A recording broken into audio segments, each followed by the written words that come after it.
how to navigate the space. And now I'm working with May, and we are working with small business owners. May, do you want to? Sure.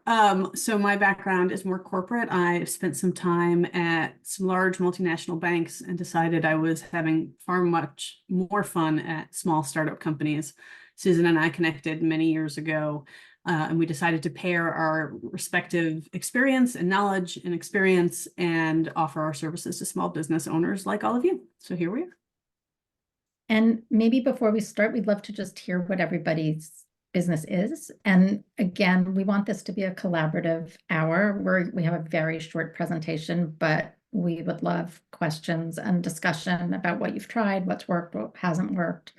And we're here to answer your questions and really have a conversation. So is everybody okay just giving a 2-minute intro? Okay. Lady Diane. Lady Ann. Okay.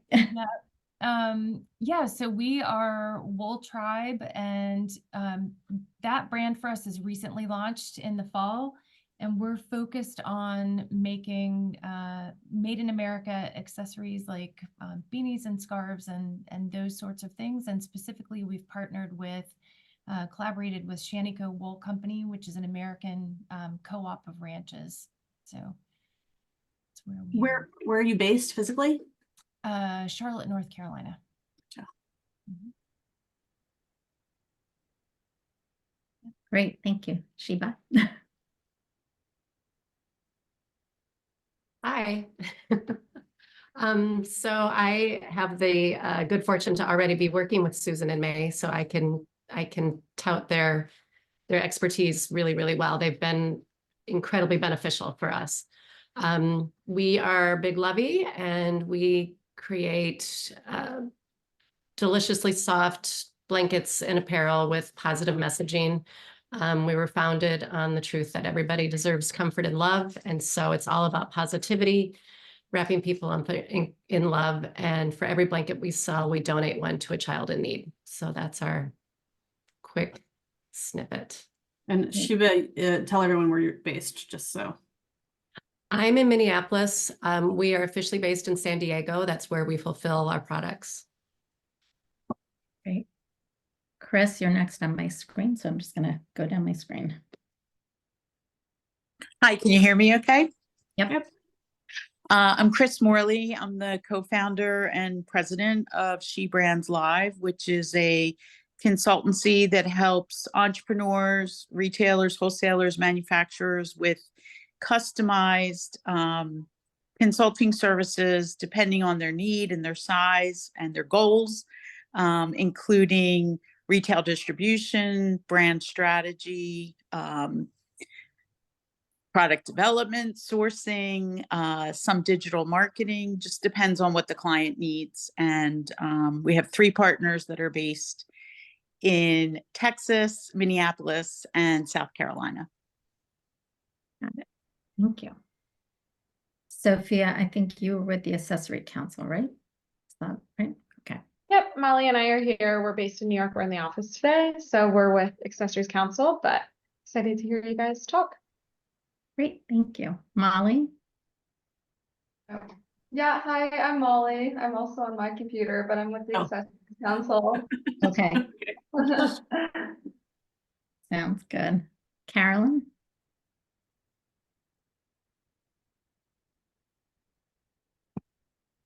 Carolyn, can you hear us? Carolyn posted in the chat. Yeah. Are you there, Carolyn? I do see she posted in the chat that she makes leather handbags in Avon, Connecticut. Okay. And Alif, I hope I said that right. Alif? Yes, so I'm joining from my phone. My video is closed. I'm Elif from Patent of Heart. Patent of Heart is a fashion accessories brand based in New York, on a mission to support women education, saying that a percentage from every sale goes to women education. Thanks. Great, thank you. All right, so I am going to attempt to share my screen. Let's see. Yep. All right, well, that's not working. Okay. All right, everybody. Okay. Can everybody see our screen? Okay, so today we're going to talk about what to expect when entering a new retail space. It sounds like many of you may be in small stores or maybe even some larger stores. But we're going to kind of discuss some of the topics that we talk to our clients about. Feel free to raise your hand, type in if you have a question or comment. That we really want this to be a collaborative hour and not just us preaching to you. So at any rate, we've introduced ourselves already. You can look up our website if you want to read more about our backgrounds, but basically May has had more corporate and finance experience. I've more of an entrepreneur, and we come together with lots of skills to help small business owners move forward. Okay, and just some format and rules. We want everyone to collaborate, jump in verbally, raise your hand, or type questions in the chat. Our discussion is confidential and there are no bad questions. So please feel free to ask us anything. Oops. Okay. So when entering a new retail space, some of the things that are really important to consider are hidden costs, payment terms, cancellation dates, and building relationships with buyers. So when I had my business, some of the things that I was not aware of until too late were some of the hidden costs that came with selling to some larger stores. So for instance, ticketing. Many larger stores will have you pay for the tickets, and then they want you to ticket all the items. And if you're selling large quantities, I did a lot of private label for Anthropologie and Ann Taylor, and that was probably 20,000 units that had to be ticketed. So it added up. So I learned quickly, but some of my beginning orders, I didn't really know that this was a cost that I had to add to my cost of goods. So when you're selling to big stores, it's really important to ask them what you're expected to do, what are the costs. So when you're figuring out your COGS, you really know that you're going to make the margins you want to make. And it was up to you, Susan, to take the time to do that, correct? Yes. Yeah, nobody, they give you a huge book of instructions that are about this thick, and it's up to you to find out. I found calling the shipping department was sometimes more helpful than reading the booklet, just because if I got somebody on the phone, it saved me a lot of time, and they would give me my step-by-step instructions. I'm not sure if that's possible anymore, but if it is, that's really helpful. So find out about ticketing. Bagging is also another thing. If you're selling to an online store, they probably will expect each item to be in a separate plastic bag with a tag with the information they need so that they can ship it out of their warehouse. So that, again, if you're selling 20,000 units, or even if you're selling 300 units, that's a lot of bags and a lot of time. So I just caution you to find out what they expect of you so that you can work all those costs into your bottom line. Susan, if you're a designer and you have a product that has its own packaging, so for instance, if Carolyn McKenzie's leather bags she wants wrapped in a certain way, how does a retailer work with that? Usually my products didn't have separate packaging, so I think usually you can use your packaging and then put the information they need, the tag they need, the sticker they need on it. Some stores may expect you to put it in an additional plastic bag. I'm not 100% sure about that, but I think as long as it's plastic wrapped, if it's yours, it's fine, but it does have to have that sticker on it with all the information. So when it's going out of their warehouse, they can just ship it based on the information on the tag. The other thing that we've found clients are not aware of are chargebacks. Big stores can charge you back for just about anything. May and I were talking about this yesterday. it's kind of become a source of their income to charge back vendors. They can charge you for putting the tape in the wrong place. They can charge you for putting the information in the wrong place on the box. They can tell you that you short shipped them, even though you know you didn't short ship them. But that's something to, there's not much you can do about it, but just be aware that you may lose some money there. But those are some of the costs of selling to larger stores. I worked with Henry Bendels and designed patchwork scarves for them, and they ordered so many of them because they were selling so well. And at the end of the season, they had more left. So they shipped them back to me, asked me to store them for the summer, deducted all the money from the pieces that they shipped from what they were paying me for the other items that I had sold to them, and then bought them back in the fall. So that seems insane, but there's, as a smaller vendor, sometimes you just have to do what you have to do. But anyway, so that was one of the more absurd things I had ever heard of doing, but I did it. So, all right, let's see. Okay, so understanding payment terms is also really important. For smaller stores, if you can get a credit card up front so you don't have to chase them for money, that's probably the best way to go, and you charge it when you ship. You could charge when you go into production. I know some people do that, but as long as you have a conversation with the buyer, but getting that credit card information when you get an order is key. And smaller stores, if you don't have the credit card, it's usually net 30 terms, which seems to be pretty universal. For larger stores, you really should find out what the terms are. Sometimes it's 90 to 120 days. Sometimes it's longer.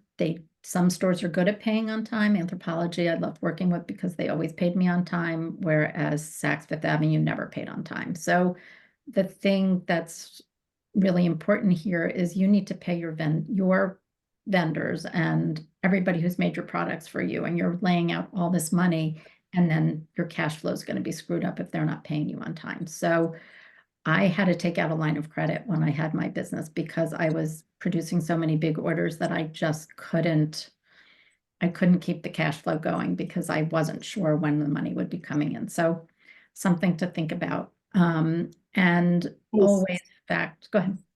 Did somebody have a question? I have a question about, I have a question about terms. And more recently, I started hearing about DFI %. And so now DFI, now there's also advertising or marketing. So all these different, even though they might say, I need 50 points of margin, but I also need 3% for DFI, 3% for marketing. And I was actually quite surprised about some of these new kinds of terms. Yeah, I mean, the stores really will get you however they can get you. I mean, I remember Henry Bendels called me and said, we want to put you in our New York Times ad, which was so exciting. And I was like, okay, that's great. I have it hanging on my wall actually in front of me. It's a drawing of a woman with one of my scarves, and it was in the New York Times. But then they said, okay, it will cost you $2,000. So it's really something you have to think about. Is it worth it for you? To me, it was worth it. I figured I'd get a lot of exposure from the ad and name my brand, but even for people selling to stores like Whole Foods, if they're going to promote you, they're going to charge you for the promotion. So those are other costs that you really have to think about. And sometimes you have to weigh what's worth it. Sometimes the exposure, your margins may be lower, but you may decide that the exposure of being in a store like that and being promoted by a store like that is worth it. And that's something you have to decide, but you really don't want your margins to be so low that you're not making any money. May and I have worked with clients who've told us, okay, now after Whole Foods has taken everything, I'm making 3 cents per jar or whatever. And our response is to pull that product because that's just not worth it. It's too much time and effort. But if you can get your margins, when you're doing your cost of goods and looking at your margins, clearly, there's so much that goes into that, but really think about how low you can go and how little are you willing to take and what is the trade-off. And sometimes being in the bigger stores, you'll get some, it's like a marketing plan. You're putting it into the exposure that you're going to get. But it is important to understand it all before you just get railroaded into spending money that you haven't considered. Okay. Cancellation dates are also something that are really important. I said yes to millions of buyers without thinking because I did trade shows and they said, we need this order in 2 weeks. We need this order in 3 weeks. And I would say, okay, great, I'll get it to you. And then I'd go back to my office and say, oh my God, why did I say that? So always have an educated answer. Don't let the buyers intimidate you. Even if you have to get back to them with the date, especially the smaller stores will understand. But it's really important that you know what your stock is, how quickly you can get the orders out, and that you're not going to miss your shipping date because often they can cancel the order and that's not worth it. For larger stores, they usually provide the delivery date and they don't give extensions. So I remember many days where I ran down Fifth Avenue to Henry Bendel's to get that order into the shipping department an hour before it was due. So I don't recommend doing that or paid overnight shipping to get orders to Neiman Marcus because otherwise they would be canceled. So just think really clearly about how much stock you have on hand, how long it will take to make products that they need and give them a realistic date. And if they say that they can't do that, then you negotiate and see if you can ship half of it at a certain date and break the order in half. Usually they're willing to do things like and reorders often require quick turnaround. So just keep that in mind. If a big store has ordered from you, you might want to have some stock left so that if they reorder, you can turn it around quickly. And this is something that I feel is the most important part about selling to stores are relationships. The buyers are the link to your customers. And it's harder these days to be able to get in front of buyers than it was when I had my business. But Mace and Sheba have heard this story many times, but I started my business as a headbands and barrettes with interchangeable silk flowers. And when Barney's ordered from me, they wanted me to get rid of the snaps, the interchangeable part, because they didn't want to merchandise it. And I listened to them and then they liked my fabrics and they asked me to make scarves. So my entire business changed based on my buyers and my communication with them. And had I not listened to them, I don't think my business would have taken off the way it did. So if you can get in front of your buyers, have conversations, listen to what they're saying. They know your customers, they know the market, and it's really helpful to have conversations with them. If you can set meetings to discuss sales and find out what's selling, what's not selling, that's really important too. And any product feedback you can get is really helpful. Can I ask a question with that? Sure. So I'm just curious when when is the time to trust your gut with that? Or is it always, okay, if the buyer is saying to pivot, let me pivot? Because as you said, that kind of changed maybe the brand voice a little bit or like what the path forward was. How do you know when to commit to the change or to stick with what you So I think sometimes you have to trust your gut.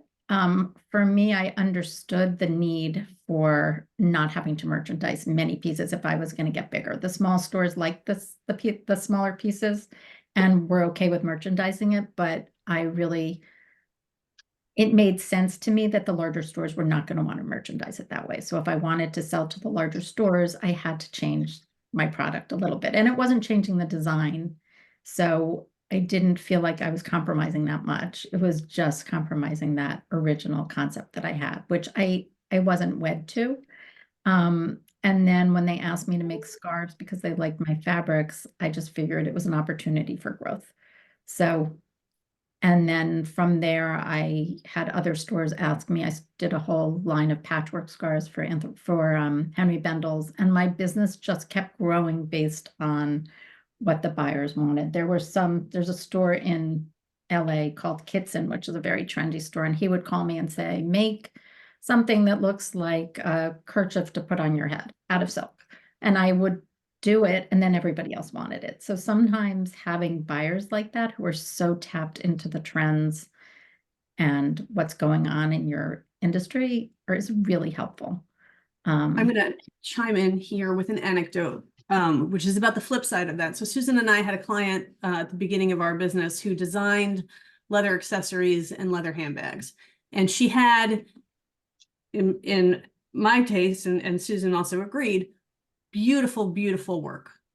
But she would go to craft shows all around the country. She would go to juried craft shows. These things were hard to get into. And she would talk to her customers at the craft shows. And she would say, what is it that you like? And what is it that you need? Oh, says someone, I need a clutch. Oh, says someone, I need a coin purse. And all of a sudden, and this woman who makes these beautiful, distinct, sort of partly very artistic, but also very architectural bags, was making coin purses and clutches. And that was a case of the exact opposite. She wasn't keeping her vision front and center. She was simply making whatever the people told her to make. But as we all know, the market does not need another coin purse. It's just a simple leather pouch. So in her case, she had sort of given up on her vision of these very detailed and precise designs in order to give people what she wanted. And then she was struggling to gain traction because she spent too much time responding and not staying true enough to her design.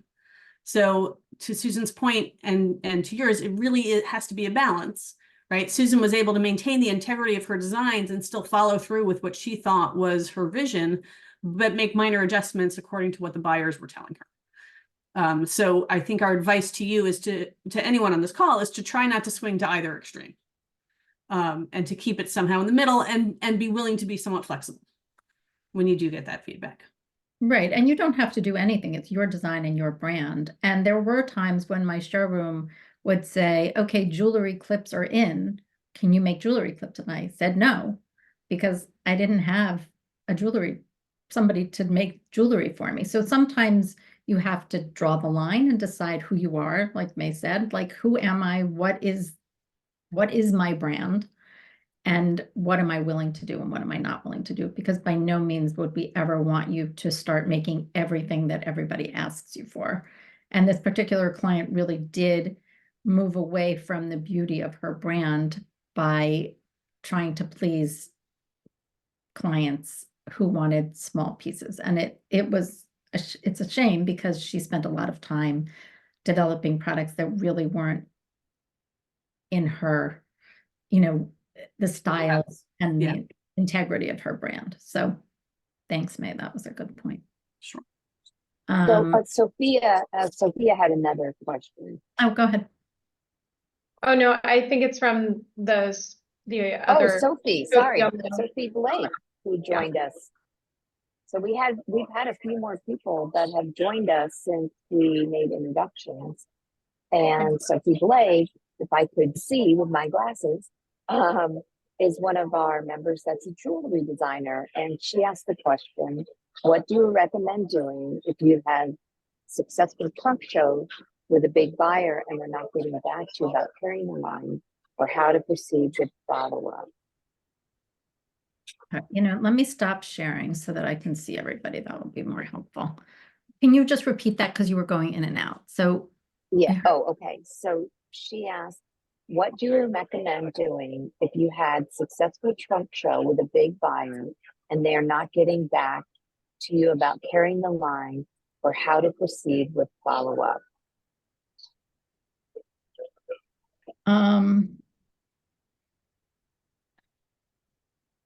It's hard because getting in front of buyers is not always easy. So I think if it was a successful trunk show, try following up, talking about the success, what products you sold, how many you sold, why you believe that your products belong in their store. I mean, that's part of it, is doing the research to understand how you fit and align with the brands that they carry. How are you going to complement the other brands in their store? So really do some research, go to the store, see where you would fit in, and tell the buyer that information, and that may help. Buyers are busy, and it may mean that they won't get back to you in a week, but they may get back to you when they're ready to buy. So we always recommend just continuing to keep in touch, reach out if you have new information, new products, and always talk about how you fit with their store and their message, and how you align with their brand, and how you believe you could complement what's in the store now. So as long as you make have an educated conversation, I would just keep continuing to follow up. And if there's an assistant that you can get in front of, that's fine too. I will chime in and say that buyers move around a lot. So the better the relationship is, the better your chances of following a buyer to a new store. True. And that's also something that happens often, is you can build a relationship with a buyer and they're about to place an order and then they leave. And a new buyer comes in and decides they want to bring all their vendors from their other store and can change an order or cancel an order. So that's something that unfortunately we don't have much control over, but just that's something to think about as well. And I'm in no means mean to be negative about about selling to large stores, because it can be a great experience. I just want everybody to be prepared and know what to ask, so that you do know, everything that can go into selling to a larger store. And if you get an order, that you're educated and you know what to ask, so that you don't end up like I did at one point and just have really low margins, because I didn't know that I had to pay for tickets, and I didn't know that I had to pay for 2,000 bags and the time that it took. So it's just really important to understand everything that goes into it. Does anybody have any questions or any experiences with buyers that you want to share? Let me look at the chat. So I do see people are putting in, Carolyn put in her website. Sheba had to leave, so she had another meeting. But one thing I think about a lot, and when you talk about working with buyers, because I was a buyer, and I also worked at, interestingly enough, I worked at QVC, but I also worked at Walmart.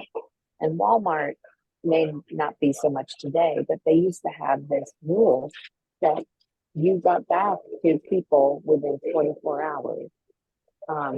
That was Sam Walton's way. I'm not so sure that it's the way today. But even if you can just at least get back to me and say, I'm not interested, just say something to me. I do wish, but I find that for so much. How do we get people to read emails when we are inundated with emails? It's hard, and that's why sometimes it's worth trying to think of some headline or something that's going to catch their attention about your brand or brand they're selling, or something you know about what they're doing with their store. So sometimes if you can kind of turn it around a little bit and talk about something they're doing that you find really exciting, then they may be willing, that may catch their attention, and they may be more willing, and it doesn't seem so much like you're selling to them, but that you're having a conversation. And sometimes that works in getting people's attention. Carolyn, I just saw in the chat that, can you talk about what you experienced in terms of, and what kind of stores you were sold to? I don't know if you're willing to share. Hi, can you hear me? Yes. Yep. Okay, sorry, I just can't get my video on at this point. Hi, everyone.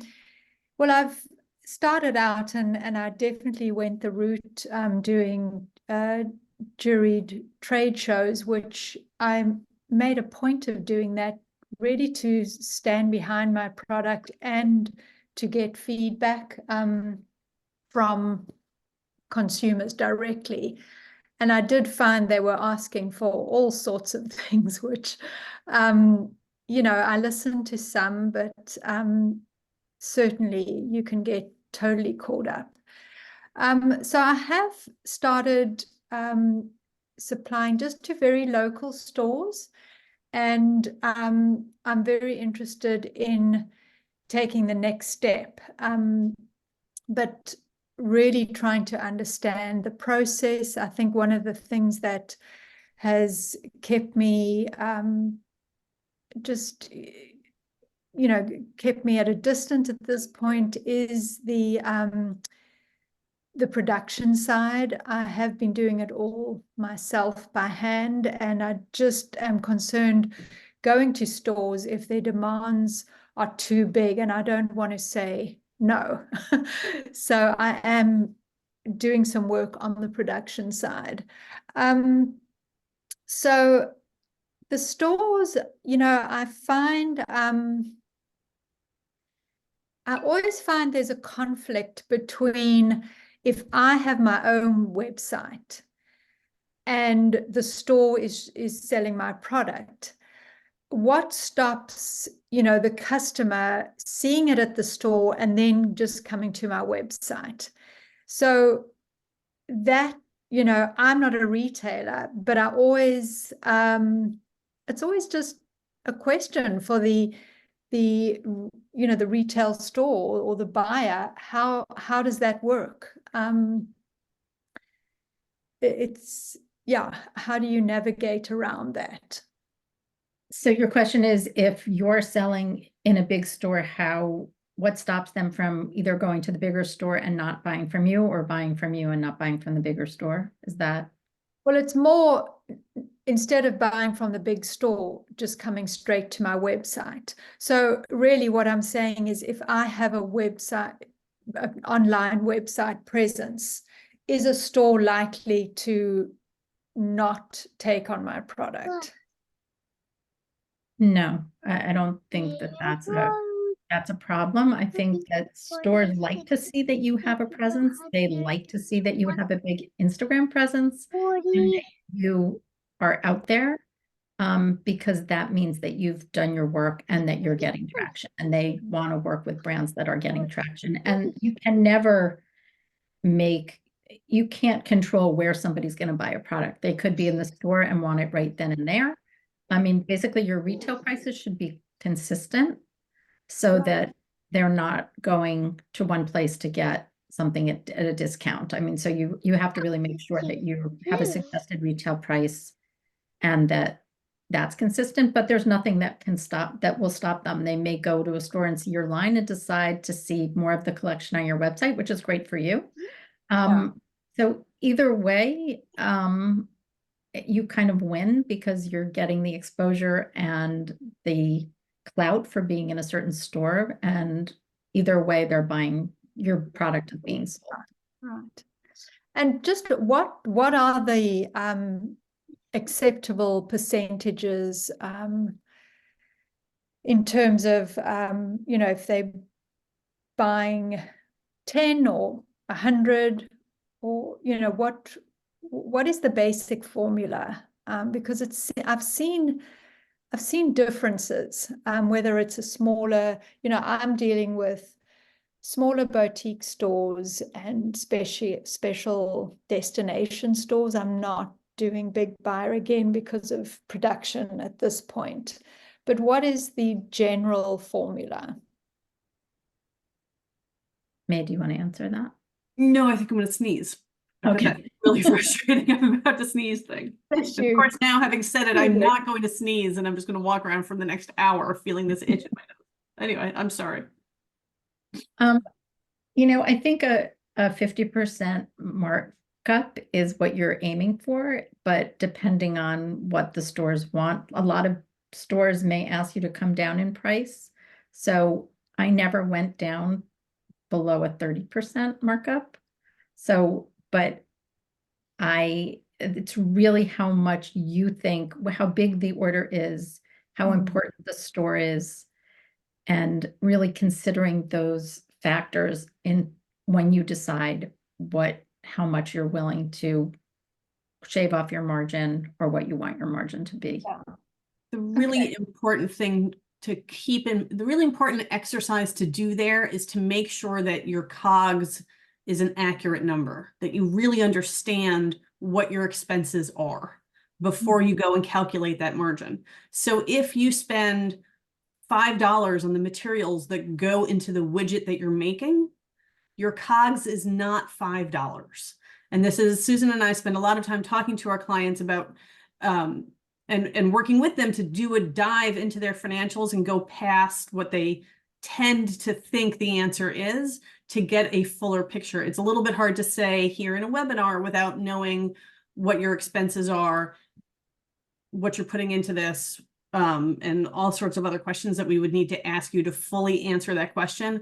The best advice that we can give any of you is to just make sure that you've looked at it very carefully. You've not just looked at the receipts, but thought about all the other components that go into it. And again, it's a vague answer because we don't know enough about any of your businesses to. And your time is so important. And right. And so, a lot of business owners don't factor their time into their cost of goods, and your time, it's as though you're paying somebody else. So you have to think about it like that as well.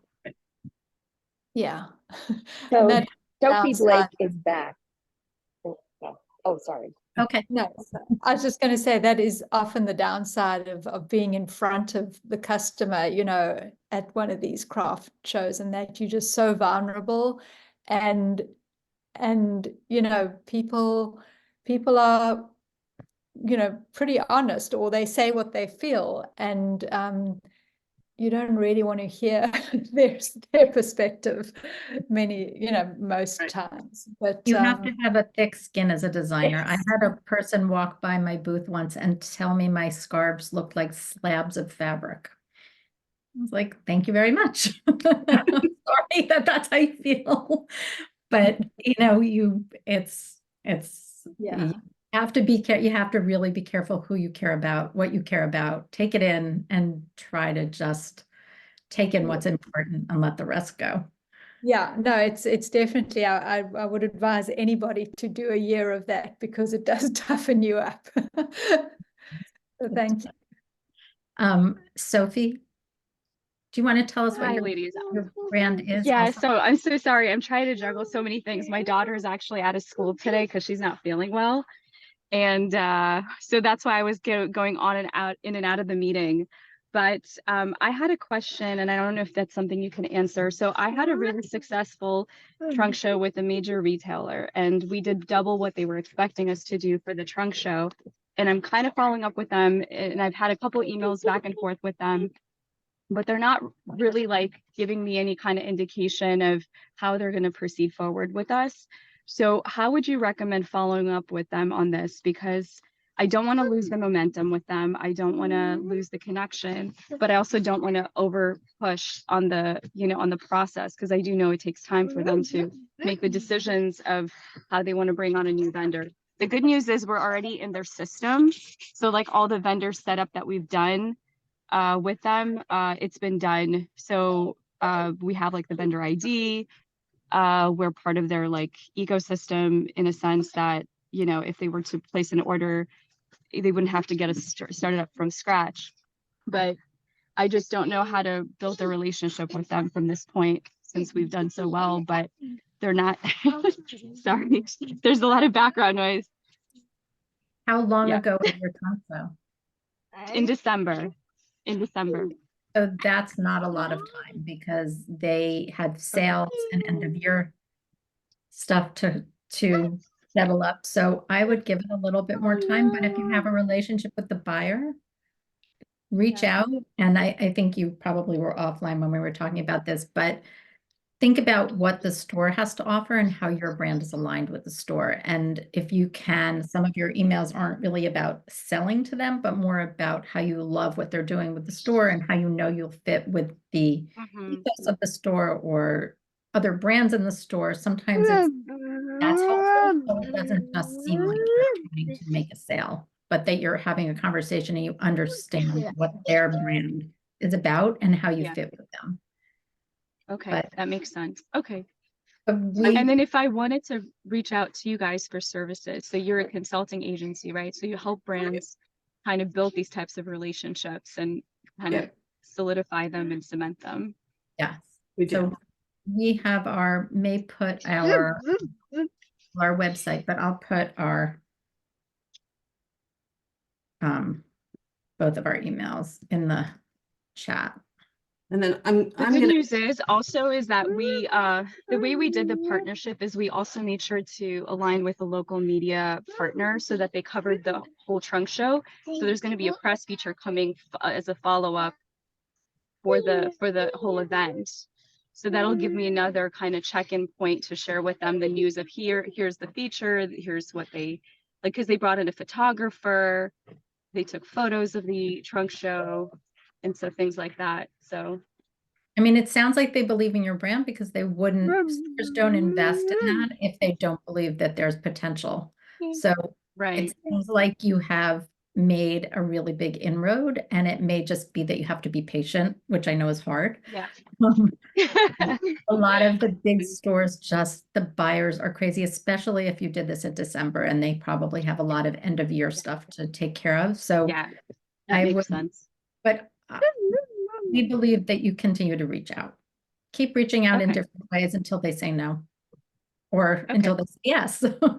But hopefully it's yes and not no. But it's buyers get distracted. They have a lot going on. They have a lot reaching out to them. So I know it's hard, but if you cannot take it personally and just assume that they have a lot going on, but if they've already invested in your brand the way they have, to me, it seems that they probably have a lot of interest. Okay, sounds good. Thank you. And I'm sorry to have dropped off, but I'll put myself on mute now so everyone else can well, ask their I question. have kids, or most of them.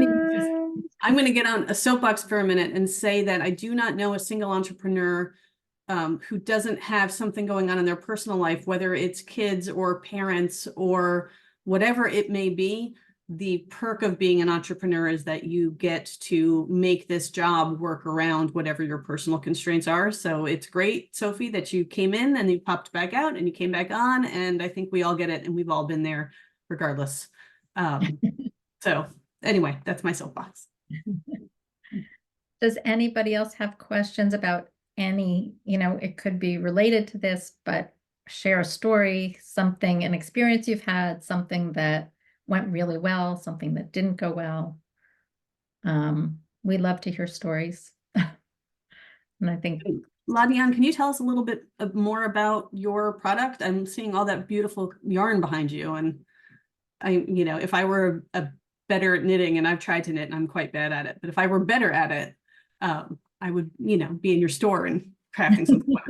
Yeah, so we actually owned a retail yarn shop. The way we came to this was we opened a retail yarn shop in 2017. Is And you and a business partner? yes. Got it. And, Okay. and our goal was to stock the yarn shop with American yarn, which was incredibly naive on my part to think that that was possible at that point. So as time went on, in 2019, we started hand dyeing our own line of yarn. And again, I wanted it to be all American.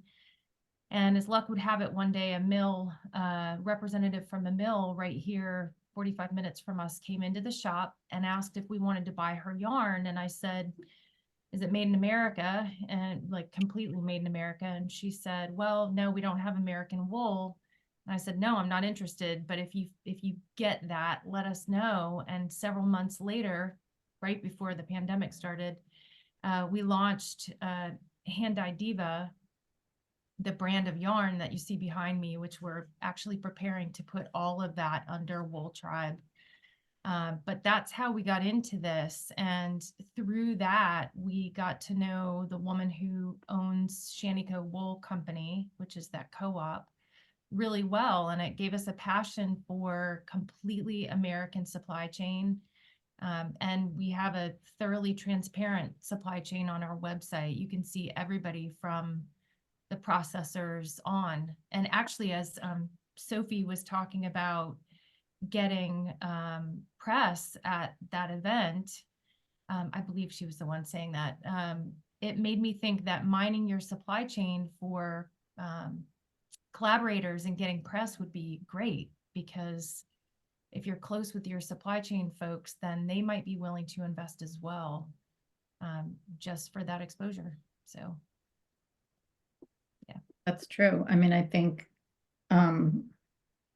it's good to collaborate with whoever you can and in any way that you can, because you're gaining an audience that you might not have had.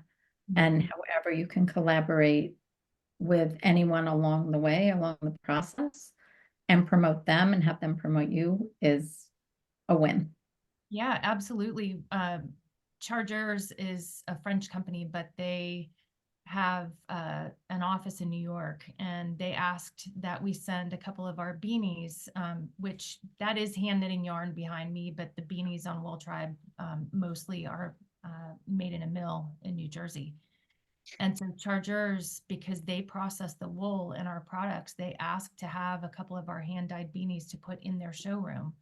So you never know, if you develop those relationships, what might come out of them. That's my happy manufacturing story. That I have to say, like, happy manufacturing story are not 3 words Susan and I hear often. Like there should be like a blue ribbon. She's got a happy manufacturing story. Yeah, I do. Actually, we have a great relationship with our mill in New Jersey. And to be honest, that's a good example, because Artex is that mill, and I'm a certified, you're not going to believe these exist, but a certified master hand knitter. And because I know hand knitting, and we were talking with the mill, I noticed some things about their manufacturing that was off a little bit. So when I explained those, they were able to make adjustments. And so his quote on our website is, by partnering with us, they've gotten better as well. So there are happy stories in there. Just That's great. That is a really great story that you should be publicizing. Thank you. And do that more. It's the first time I really shared that. Yeah, no, I mean, that's a great win. And if they're in their showroom, then you're getting exposure that you wouldn't get otherwise. So that's great. And if there's a story you can tell that I don't know if you have tags on your beanies or information about, I'm sure you do, but we find that, and this is what we work with clients on a lot, is really telling your story, because you have a great story. And it's worth telling, because what's important to you probably is important to other people out there. And being true to your story and your brand is what it's all about. So it's a little And if we create a press release, we will put it in the newsletter, because we love to share news. And where are you selling? So are you selling your beanies online, or how? Yeah, we're direct to consumer, and this all came about. I'm a member of the Tory Burch Fellows group, and so this whole pivot came about toward the finished goods and toward Wool Tribe, because, you know, in thinking about our sell-through rates for yarn, knitting is obviously not the fastest thing on the planet, and so we wanted to head toward finished goods, and right now they're just direct to consumer. And we've reached out to some specialty shops, but the things that you have said, Susan and May, about the challenges associated with selling into bigger stores, you know, department stores and that kind of thing, we'd heard a little bit, some of the scary stories about that process before, and hearing you now makes me think that it's probably well worth very carefully considering at this stage of the game, because this brand for us is so new, where it makes sense to spend our time, because it sounds And incredibly. I didn't mean to be negative. I had no, the no, no. amazing didn't- relationships with my buyers at the bigger stores, and they helped me build my brand. And I have nothing but good things to say about. I just find that a lot of entrepreneurs come to us saying, we want to sell big. And that's where we caution them and just we want you to know what it takes to get there. And so it's not that shouldn't be a goal. And I don't want anyone to think that we're discouraging you from that, but there is a retail mix that makes sense. I sold to small boutiques all around the country, and they reordered, they were dedicated, and that's also a great way to go. So it's not always selling big that makes the difference. And so it's just deciding who's aligned with your brand, where do you want to be seen, and starting smaller with smaller boutiques is not a bad way to go, because it also gives you the experience of dealing with buyers. And then you work your way up and you figure out, where do you want to be? Make yourself a wish list. What stores are really aligned with your brand? Where do you think you would fit? And then start going after those stores. And it can be a slow process of figuring out who the buyers are, who you want to meet, seeing how you can get connected. But by no means is it a bad thing. It's just there's a lot to think about when you're doing it. And that's I hope I didn't give too much negativity. No, it wasn't that at all. It's we had heard before, you were not negative at all. We had heard before about stories about people putting their tags in the wrong place, like you said, and then getting charged for it. And just, I just want to make sure our ducks are completely in a row before we ever head in that direction. So. Right. And part of it is just being educated and aware. For me, I learned from my own mistakes, but, we really tried to help entrepreneurs understand what they should be asking, what they need to look for, so that they don't run into those issues. And if you're prepared and you know what to expect, then it's a lot easier. But yeah, the tags in the wrong places, and there's so many things that they can get you on. But that's just the way it is. And the number of department stores is dwindling. So that may not be the way the future's going anyway. And so, but the only thing I'm going to add to that is, don't let the perfect be the enemy of the good. You can get all your ducks in a row, or you think you have them in a row, but you're not going to know until you try it. And it's going to be different with retailer A than it is with retailer B. At some point, you're just going to have to do it and see and learn from that, right? You're just not going to know what you don't know until you're in it. So again, as Susan said, we can give you all the warnings and tell you some of the stories and tell you what to look out for, but at a certain point, you're just going to have to take the plunge. And you'll have your own stories and learn from your own, right, from your own experiences, which is important as well. Let's see. Is there it's 12:58, so I want to be aware of the time. But Carolyn did have one last question. Is there a formal platform to find suitable trunk shows? That we're not aware of at the moment, but we can certainly, you want to put your email. Cindy, will you give us everybody's email? Yeah, I will follow up with everybody afterwards. And I think another thing, Carolyn, is, one thing you might want to do is come to our next member meetup, because a lot of times with other members there, they can tell you about trunk shows they've done. Sophie Blake, who was here before, does a lot of trunk shows. So, and we can also try to find out through the accessory council about other trunk shows as well. So that's something I'll put on my to-do list, is try to find trunk shows if there is a platform. I don't know that there is a platform, but I do know that, a lot of people, a lot of boutiques do them, big shows, department stores do them. So it's just a matter of finding that way.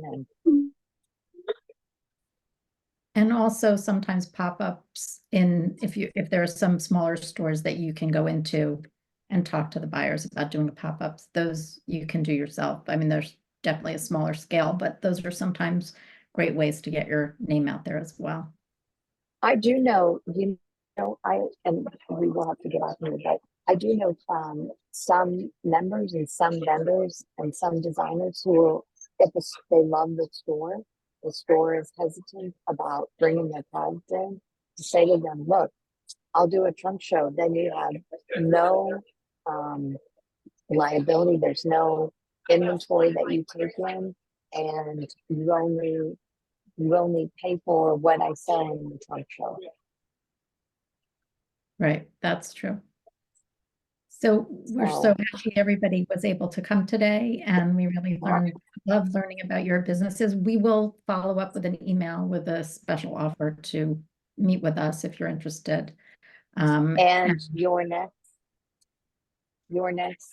And our next webinar. Yes, and our next webinar is your It next is our webinar I is actually have forgotten what the topic for our next webinar is. I think it's about look it up finance. right now. Sorry.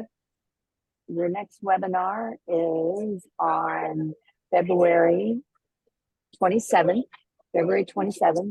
at 12 p.m. Eastern, and it is everything you want to know about finances. But we're afraid to ask. I'm sure there's going to be a lot of questions. Yes, most people are quite afraid to ask those questions. Right, and May. So, yeah. can look at So your thank you, goods and Susan. market. Thank you, May, so much. And we'll see everybody on the 27th. Thank and you the so much 18th. for coming. Thanks, everyone. Have a good day. Thank you. Stay Bye-bye. warm. Bye. Thanks, Cynthia. Thanks so much. Bye. Thank you.